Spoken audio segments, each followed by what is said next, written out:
پیر کامل۔ 2 ہفتے بعد اس کی آواز بحال ہو گئی تھی، اگرچہ ابھی اس کی آواز بالکل بیٹھی ہوئی تھی، مگر وہ بولنے کے قابل ہو گیا تھا، اور ان 2 ہفتوں میں وہ روح کی دریافت میں مصروف رہا۔ وہ زندگی میں پہلی بار یہ کام کر رہا تھا، شاید زندگی میں پہلی بار اسے یہ احساس ہوا تھا کہ روح بھی کوئی وجود رکھتی ہے، اور اگر روح کے ساتھ کوئی مسئلہ ہو جائے تو وہ زندگی میں پہلی بار خاموشی کے ایک لمبے فیز میں داخل ہوتا تھا۔ بولنا نہیں، سننا، صرف سننا بھی بعض دفعہ بہت اہم ہوتا ہے۔ اس کا ادراک اسے پہلی بار ہو رہا تھا۔ اسے زندگی میں کبھی رات سے خوف نہیں آیا تھا۔ اس واقعے کے بعد اسے رات سے بے تحاشا خوف آنے لگا تھا۔ وہ کمرے کی لائٹ آن کر کے سوتا تھا۔ اس نے پولیس کسٹڈی میں ان دونوں لڑکوں کو پہچان لیا تھا، مگر وہ پولیس کے ساتھ اس جگہ پہ جانے کے لیے تیار نہیں ہوا تھا جہاں اس شام وہ اسے باندھ کر چھوڑ گئے تھے۔ وہ دوبارہ کسی ذہنی پراگندگی کا شکار ہونا نہیں چاہتا تھا۔ اس نے زندگی میں اس سے پہلے کبھی اتنی بے خواب راتیں نہیں گزاری تھیں، مگر اب یہ ہو رہا تھا کہ وہ سلیپنگ پلز لیے بغیر سونے میں کامیاب نہیں ہوتا تھا، اور بعض دفعہ جب وہ سلیپنگ پلز نہیں لے لیتا تو وہ ساری رات جاگتے ہوئے گزار دیتا۔ اس نے نیو ہیون میں بھی ایسے ہی چند ہفتے گزارے تھے، اتنے ہی تکلیف دہ اور اذیت ناک، مگر تب صرف الجھن اور اضطراب تھا، یا شاید کسی حد تک پچھتاوا۔ مگر اب وہ ایک تیسری کیفیت سے گزر رہا تھا، خوف سے۔ وہ اندازہ نہیں کر پا رہا تھا کہ اس رات اسے کس چیز سے زیادہ خوف آیا تھا، موت سے، قبر سے، یا پھر دوزخ سے۔ امامہ نے کہا تھا ایکسٹیسی کے بعد پین ہوتی ہے، موت پین تھی۔ اس نے کہا تھا پین کے بعد نتھنگنس ہوگی، قبر نتھنگنس تھی۔ امامہ نے کہا تھا نتھنگنس کے بعد ہیل آ جائے گا۔ وہ وہاں تک پہنچنا نہیں چاہتا تھا، وہ اس ایکسٹیسی سے بچنا چاہتا تھا جو اسے پین سے ہیل کا سفر کرنے پہ مجبور کر دیتی۔ اگر مجھے ان سب چیزوں کا پتہ نہیں تھا تو امامہ کو کیسے پتہ تھا؟ وہ میری ہی عمر کی ہے، وہ میرے جیسے خاندان سے تعلق رکھتی ہے، پھر اس کے پاس ان سوالوں کے جواب کیسے آ گئے؟ وہ حیران ہوتے ہوئے سوچنے لگا۔ آسائشیں تو اس کے پاس بھی وہی ہی تھیں جیسی میرے پاس تھیں، پھر اس میں اور مجھ میں کیا فرق تھا؟ وہ جس مکتبِ فکر سے تھی، وہ کون ہوتے ہیں اور وہ کیوں اس مکتبِ فکر سے منسلک رہنا چاہتی تھی؟ اس نے پہلی بار اس کے بارے میں تفصیلی طور پر پڑھا۔ اس کی الجھنوں میں اضافہ ہوا۔ ختم نبوت پہ اختلاف کیا اتنا اہم ایشو ہے کہ ایک لڑکی اسی طرح اپنا گھر چھوڑ کر چلی جائے؟ میں نے اسجد سے اس لیے شادی نہیں کی کیونکہ وہ ختم نبوت صلی اللہ علیہ وآلہ وسلم پہ یقین نہیں رکھتا۔ تم سمجھتے ہو میں تمہارے جیسے انسان کے ساتھ زندگی گزارنے پہ تیار ہو جاؤں گی؟ ایک ایسے شخص کے ساتھ جو ختم نبوت صلی اللہ علیہ وآلہ وسلم پر یقین رکھتا ہے اور پھر بھی گناہ کرتا ہے، جو ہر وہ کام کرتا ہے جس سے میرے پیغمبر صلی اللہ علیہ وآلہ وسلم نے منع فرمایا۔ اگر میں حضرت محمد صلی اللہ علیہ وآلہ وسلم پہ یقین نہ رکھنے والے سے شادی نہیں کروں گی تو میں آپ صلی اللہ علیہ وآلہ وسلم کی نافرمانی کرنے والے کے ساتھ بھی زندگی نہیں گزاروں گی۔ اسے امام ہاشم کا ہر لفظ یاد تھا۔ وہ مفہوم پر پہلی بار غور کر رہا تھا۔ تم یہ بات نہیں سمجھو گے، اس نے پہلی بار سالار سے یہ جملہ کہا تھا، اتنی بار کہ وہ اس جملے سے چڑھنے لگا تھا۔ آخر وہ یہ بات کہہ کر اس پہ کیا جتانا چاہتی تھی؟ یہ کہ وہ کوئی بہت بڑی اسکالر یا پارسا تھی، اور وہ اس سے کم تر۔ اب وہ سوچ رہا تھا وہ بالکل ٹھیک کہتی تھی۔ وہ واقعی تب کچھ بھی سمجھنے کے قابل نہیں تھا۔ کیچڑ میں رہنے والا کیڑا یہ کیسے جان سکتا ہے کہ وہ کس گندگی میں رہتا ہے؟ اسے اپنے بجائے دوسرے گندگی میں لپٹے اور گندگی میں رہتے نظر آتے ہیں۔ وہ تب بھی گندگی میں ہی تھا۔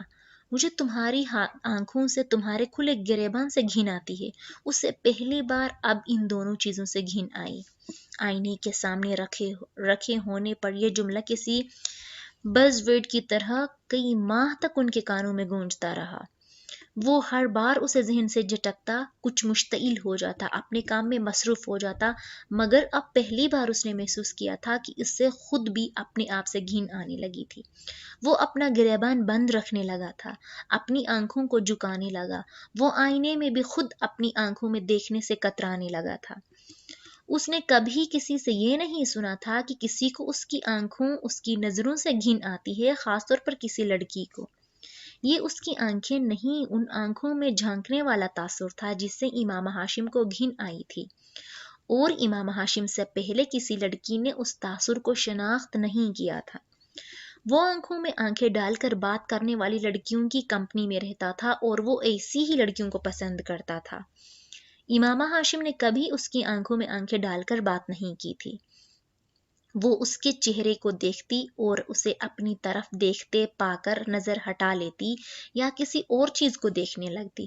سالار کو خوش فہمی تھی کہ وہ اس سے نظریں اس لیے چرا رہی تھی کیونکہ اس کی آنکھیں بہت پرکشش تھیں۔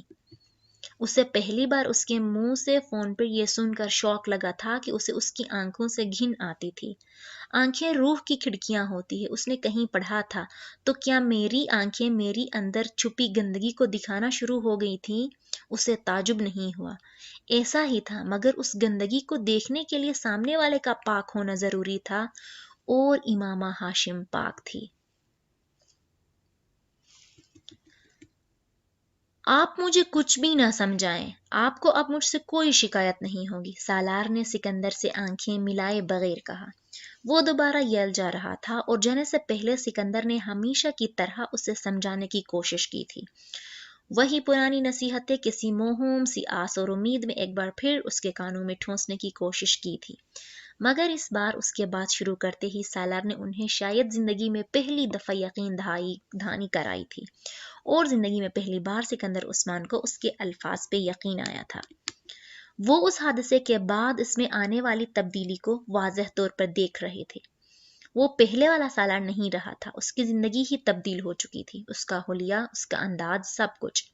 اس کے اندر کے شعلے کو کسی نے پھونک مار کر بجھا دیا تھا۔ صحیح ہوا تھا یا غلط، یہ تبدیلیاں اچھی تھیں یا بری، خود سکندر عثمان بھی اس پہ کوئی رائے دینے کے قابل نہیں ہوئے تھے، مگر انہیں یہ ضرور معلوم ہو گیا تھا کہ اس میں کوئی بہت بڑی تبدیلی آئی تھی۔